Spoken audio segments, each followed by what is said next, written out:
Camera ఇక్కడ నేనున్నా, కొంచెం పక్కగా జరుపు కెమెరా. ఏంటి వాచ్ మాట్లాడుతుందా? కెమెరా మాట్లాడంగలేదు, నీ మాట్లాడితే వచ్చిందా? రైటర్ నీకు అలా డైలాగ్స్ రాశాడు, నాకు అలాగే రాశాడు. మూసుకొని స్క్రిప్ట్లో కదా. ఓహో సారీ.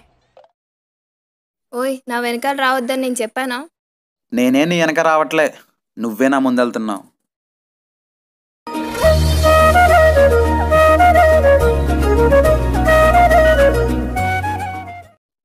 యారది కొత్త నా పక్క వచ్చింది?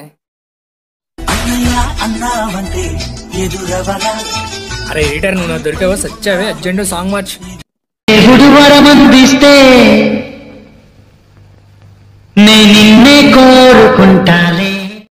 నీ సిగ్గో చూడలేకపోతున్నాగా. ఇప్పటికైనా చెప్పరా బాబు, చిన్నప్పటి నుంచి ఎదురు చూస్తున్నా. రేపు నీ కోసం వెయిట్ చేస్తూ ఉంటా.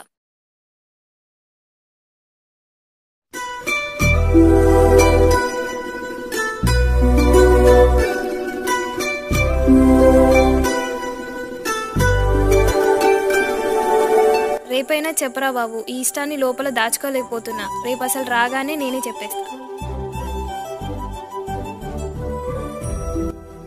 అసలు నీకో విషయం చెప్పనా? నీకంటే నేనే నిన్ను ముందుగా ఇష్టపడ్డా. ఫస్ట్ టైం నన్ను ఓడుకుంటున్నాను ఫీల్ అవుతున్నా. ప్రాణం పోయినంత పని అవుతుంది.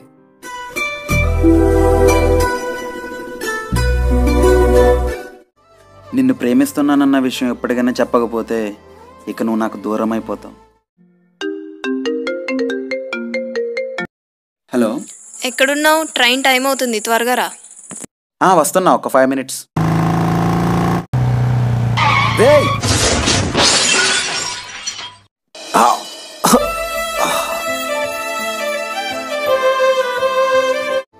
ప్రాణం పోయే ముందు ఒక్కసారైనా నేను చూడాలనుంది. బ్రహ్మ రాసిన రాత నుంచి ఎవరూ తప్పించుకోలేరు. ప్రాణం మనిషికే కాదు, వాచ్కి కూడా ఉంటుంది. ప్రపంచంలో మనిషి నుంచి వాచి దాకా ప్రతి ఒక్కదానికి తన కథ ఉంటుంది. కాదలే ఎన్ కాదలే